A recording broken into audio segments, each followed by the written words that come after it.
এই যে সামনে বৈনী একাদশী আসছে না, সামনেই তারপরের দিনে আমার বাবার মহাপ্রয়াণ দিবস। তো গোবিন্দের মহাকরুণা অহেতুক কৃপা, দুজনেই কিন্তু উত্তরায়ণে গেছেন। উত্তরায়ণের যে কানেক্টিভিটি ওইটা দুজনেই পেয়েছে। তো মায়ের মৃত্যুর 1 বছর পরে যখন কাল ওষুধ শেষ হলো, একদিন রাতে মাকে নিয়ে চিন্তা করছিলাম, তো মাকে দেখলাম, প্রাণ ভরে দেখলাম।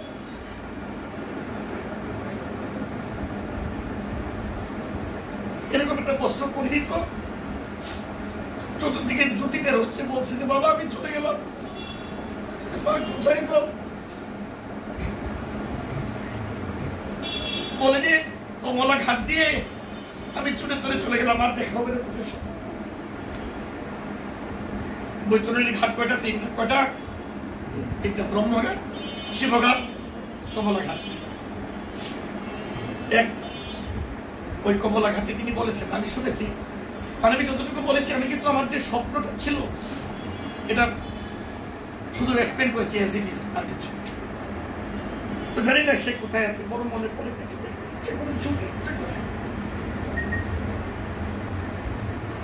ভাবো না আমি। তারপরেও আজকে তার 5ম প্রয়াণ দিবস, সকালবেলায় ছাদের উপরে পিণ্ডদান হয়েছে।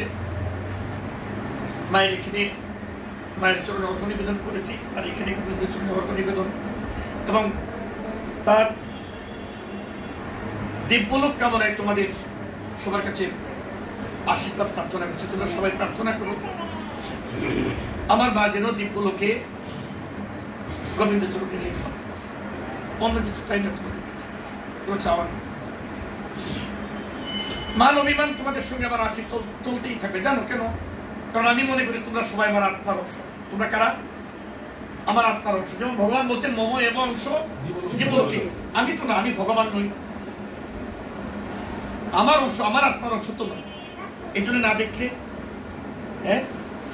না দেখলে বা কানেক্টিভিটি যখন দূরে চলে যায় বা কানেকশন থাকে না, তখন প্রাণটা আনছান করে। তোমাদের কাছে আমার যে চাওয়া পাওয়ার বিষয়টা, কোন চাওয়া পাওয়ার বিষয়?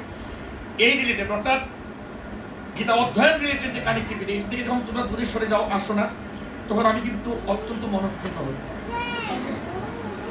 সো তোমরা আশা করি গীতা স্কুলে কানেক্ট থাকবে।